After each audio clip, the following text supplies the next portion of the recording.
warahmatullahi wabarakatuh. Perkenalkan, nama saya Muhammad Wiryu Hadapi, mahasiswa unsur non reguler semester 3. Di sini saya akan mereview pertemuan ke-7 hukum pidana lanjutan tentang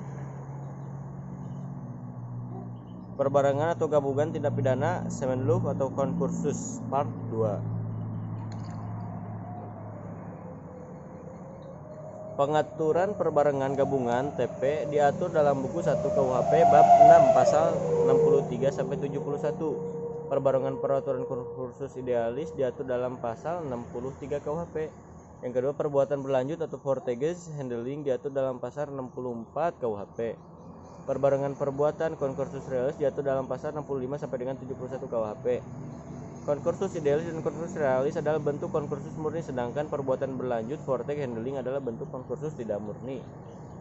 Sistem pemidanaan perbarengan peraturan atau konkursus idealis pasal 63 KUHP. Menurut pasal 63 KUHP ayat 1 KUHP digunakan sistem aborsi, itu hanya dikenakan atau dijatuhkan pidana pokok terberat saja.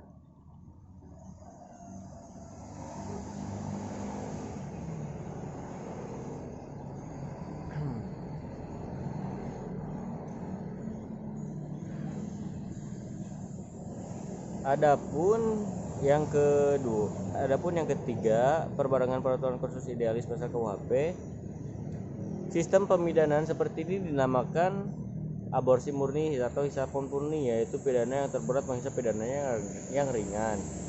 Dalam konkursus idealis atau perbuatan yang dimaksud adalah perbuatan jasmani material handling, yaitu perbuatan yang tidak dapat dipisah-pisahkan. Dalam pasal 63 KUHP aturan yang dilanggar harus berbeda atau lebih dari satu aturan pidana. Tetapi dalam praktek sering terjadi beberapa perbuatan yang hanya melanggar satu aturan pidana. Terhadap hal ini dipakai pendapat doktrin, yaitu konkursus idealis homogeneous.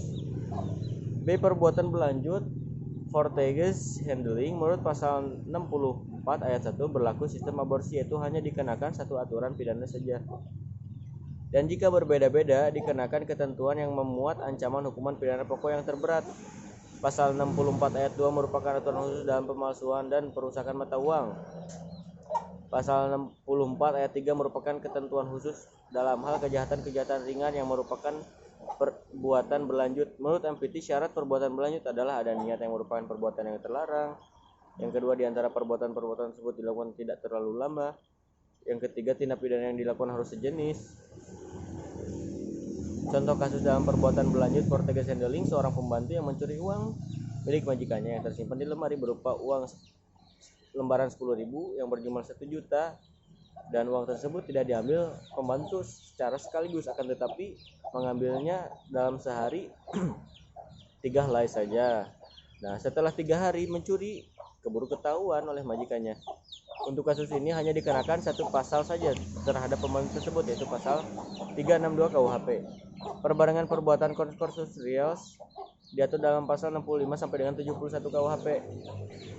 Konkursus realis berupa kejahatan yang diancam pidana pokok sejenis, yaitu terhadap kejahatan pasal 65, yaitu hanya dikenakan satu pidana dengan ketentuan bahwa jumlah pidana maksimum tidak boleh lebih dari maksimum pidana terberat ditambah sepertiganya. Aborsi yang dipertajam atau diperberat, contoh: A. Melakukan 3 jenis kejahatan yang ancam pidana masing-masing 4 tahun, 5 tahun, dan 9 tahun. Terhadap hal ini pidananya adalah 9 tahun ditambah 1/3 dikali 9 sama dengan 12 tahun. A. Melakukan 2 jenis kejahatan yang diancam 1 tahun dan 9 tahun. Dalam hal ini pidana yang dikenakan adalah 10 tahun dan bukan 9 tahun ditambah 1/3 dikali 9 sama dengan 12, karena melebihi jumlah maksimum pidana untuk masing-masing kejahatan.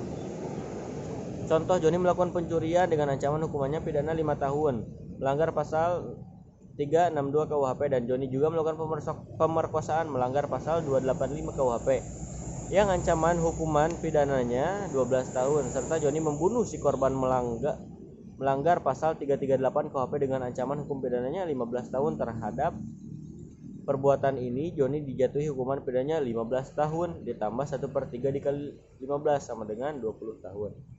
Sekian review pertemuan ke-7 hukum pidana lanjutan yang dapat saya sampaikan. Wassalamualaikum warahmatullahi wabarakatuh.